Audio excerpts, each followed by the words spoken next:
infrastructure that had decayed completely. Now, with that kind of foundation, you can begin to look at improving the incomes of people and providing jobs for them. That is an objective condition. And we don't say poverty is going to be permanent in this country. But we're saying that in the short term, you cannot wave a magic wand and change everybody's circumstances. Now, what they have done is to let all the dog chain sellers on the streets, the shoe shine boys, and everybody think that within the next 1 year, they're going to create 750,000 jobs, and all those boys are going to get jobs. And that's what I'm saying, that making promises is easy. But you need to be a realist to make the kinds of assurances to the people that you can achieve. Certainly, they are not in the driving seat. They don't know what the actual state of the economy is. And so to just sit down and say that, and I know what they're going to do. I know what they're going to do. Let's take it hypothetically. Wait. Let's take it hypothetically.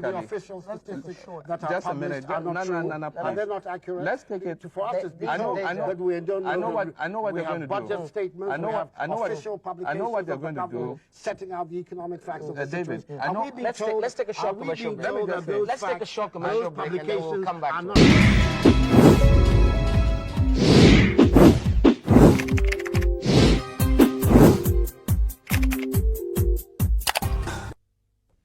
Welcome back. Mr. Mahama, what would you do differently to get the economy back on track? Well, before I begin to talk about that, I was just going to chip in, what I think Nana and Co would do if.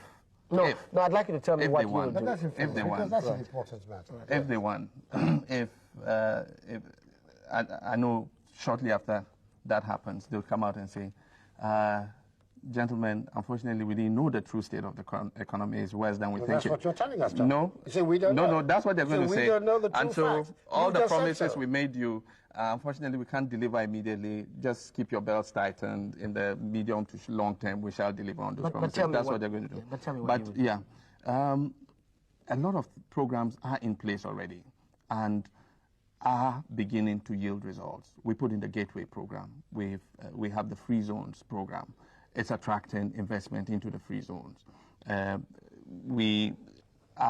Recently we cut the sod to set up a new cocoa processing plant that will process 60,000 tons of cocoa and increase the amount of cocoa that we're processing from about 20% to close to 35%. These are all programs that are in place.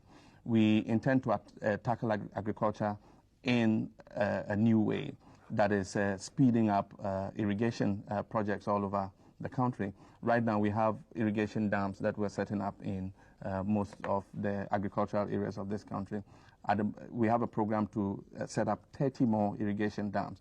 That is to continue to move the percentage of our agriculture that is under controlled conditions like irrigation to a larger percentage rather than the present rain-fed conditions. There are programs in all sectors of the economy that are beginning to yield fruits. We think that one of the problems has been unemployment because there's a steady drift of people from the rural areas into the urban centers, and people are looking more for jobs in the formal economy than previously when they were employed in the informal economy. We intend to increase the rate of economic growth. We've averaged 5% over the last several years, and the intention is to accelerate that growth to 8%, with the intention that as the economy expands, it will create jobs. Often the temptation, and what several of the opposition parties try to do, is to give out a program that seeks to say that they would create jobs artificially. I think that it's more natural to grow the economy, and as the economy grows, it would create jobs and get people working. We have a lot of programs. It's something that we're carrying out and are going to accelerate in the next 4-year mandate. You know, it's interesting. As I listened to him, I mean, there was a bit of what he said. I thought, you don't disagree with that, do you? What are the things that you think are weaknesses in that approach? First of all, I mean, it's refreshing to hear that, the communicators of the regime now telling us that they're aware that the path that they have been on before wasn't satisfactory, and that is now necessary to move. That. That's exactly what I said. We've had those programs in place already. That's what I understand. 20 years, which is virtually the period that the PNDC, NDC has been in power, virtually 20 years. That period was in other countries' lives enough to transform them from the economies that we have now. If you talk of Malaysia or Taiwan. These are examples of the countries. I'm talking about countries that began very much at our level of development, who within a 20-year period moved, in the case of Korea, from 400 per capita income, which was Ghana, 60% people in agriculture, like they were there, to economies where per capita incomes is now measured in